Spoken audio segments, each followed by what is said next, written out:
guys, welcome back to Ashard Books. Today I'm going to do my Booktube-a-thon TBR. So it is upon us again at the Booktube-a-thon for 2018. This event was created by Erin, and I'll make sure to link her video in the Booktube-a-thon kind of channel down below if you want more information. But basically, if you don't know, it's a readathon that is this year taking place between July 30th and August 5th.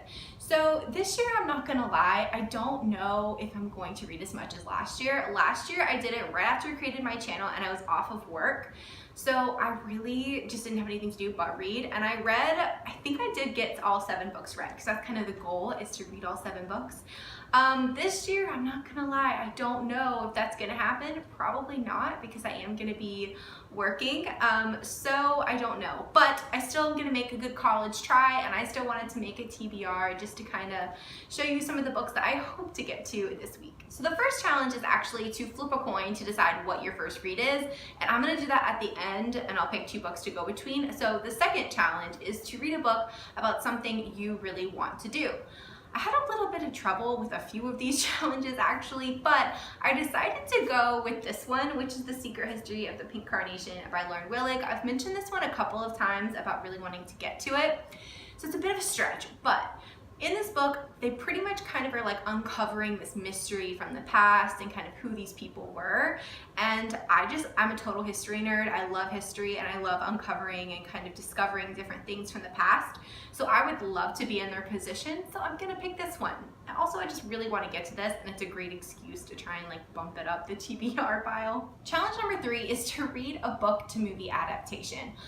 I actually didn't have any on my shelf, and I really didn't want to buy a book for this, but what I think I'm going to try and do is I really want to read and watch Forever My Girl by Heidi Mclaughlin.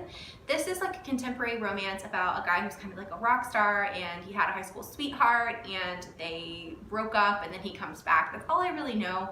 But the movie came out, I think around February this past year, and it looked adorable, and I just never got around to seeing it. But the book sounds great and it sounds right up my alley. So I'm going to try my best to get my hands on that book and see if I can read it, hopefully from the library, or maybe it'll be cheap on Kindle, I'm hoping.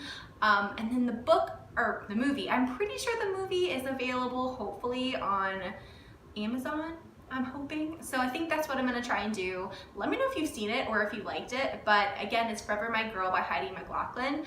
Also wanted to mention, I will go ahead and list the books that I plan on reading down below in the description in case you want to. I know a couple people mentioned sometimes they had a hard time understanding what I was saying. So if you are interested, they will be down below in case you need to look them up. So challenge number 4 is to read a book with green on the cover. And I've picked 2 because A, it helps me get to 7, and B, I just couldn't pick. So one is going to be The Girl Who Knew Too Much by Amanda Quick. I've also mentioned this one a couple of times because I really want to get to this. This is like a historical mystery with a romance in there as well. And I also haven't read anything by Amanda Quick, and she's such a big name that I really want to try and get to this. And there is green on the cover. And the second one is Lord of Scoundrels by Loretta Chase. I recently picked this one up. I actually really like this cover. This is one of the older covers for this book, and I really love it. This is a classic romance, and it's one of those ones when you ask people what their favorite romance was who's been reading it for a long time, this is one of the main books that come up. And I know it's one of Loretta Chase's biggest names, and Julia Quinn blurbed it as one of the finest romance authors of all time for the author. And so I just really want to get to this. It sounds just really cool. I've never read that many kind of old school classics. I think this is from the 90s, so it's not that old, but I also know this is available on audio, so if I kind of need to listen to something, I think I might pick this one. Number 5 is to read a book while wearing the same hat. I don't really wear hats that often, and I was a little concerned about this one, but I do have a few like baseball caps I can probably put on. So my kind of plan of attack is to just pick a very short book, and hopefully I can read it while wearing the hat. So I'm gonna go with Magic Bites by Ilona Andrews. This is the first book in the Kate Daniels series, and I have heard nothing but good things. I finally picked this up the other day from the used bookstore. I'm so excited to get to these. Everyone says if you want like a paranormal urban fantasy romance, this is the ticket. So I'm really excited, and it's pretty short, this first one, so hopefully I can wear it or can read it while wearing the same hat. Number 6 is to read a book with a beautiful spine, and for that one I have picked The Traitor's Kiss by by Erin Beaty. This has a beautiful cover, and I really want to get to this. I recently hauled to this one, and I'm so excited. The second one recently came out, and so I figure if I really love it, I can go pick up the second one. This is a fantasy kind of, I know there's a romance in it, and it's YA, and I've heard that the romance is pretty sweet in this. So hopefully it's good, and also it has a really pretty spine as well as a beautiful cover, so I think it applies pretty well. And this is one of the top ones I really hope to get to during this readathon because I just really want to read it.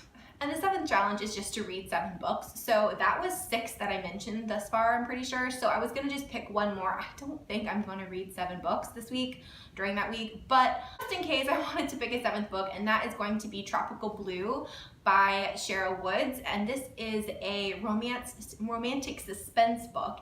Harlequin was kind enough to send this book to me, so I hope to get to it soon. I definitely will be reading it soon, and I think it'd be great to just read it during this week. So I'm gonna add that to the list. Coin toss, I'm gonna go between The Traitor's Kiss and Lord of Scoundrels, because I feel like for some reason those are the 2 I really want to read the most. And also this one's on audio, so it'd be great to kind of like have that going throughout the week. If not, I'll read it as my 2nd book. So I'm gonna say this one is heads and this one's tails. So let's see, I've got a quarter. I'm gonna attempt to flip this quarter. All right, so the coin toss said tails, and so that would be Traitor's Kiss. That means that The Traitor's Kiss will be my first read for the Booktube-a-thon. I'm excited for this week. It's always a really fun time to see what everyone else does. And even if I don't read 7 books, I think I'm just gonna hope to get to maybe like 2 or 3 books, and I'll call it a successful week. So let me know what you guys are reading down below, or if you've done your videos, definitely link them, because I'm really loving watching what everyone is planning on reading. Thank you guys so much for watching, and I'll see you guys next time. Bye.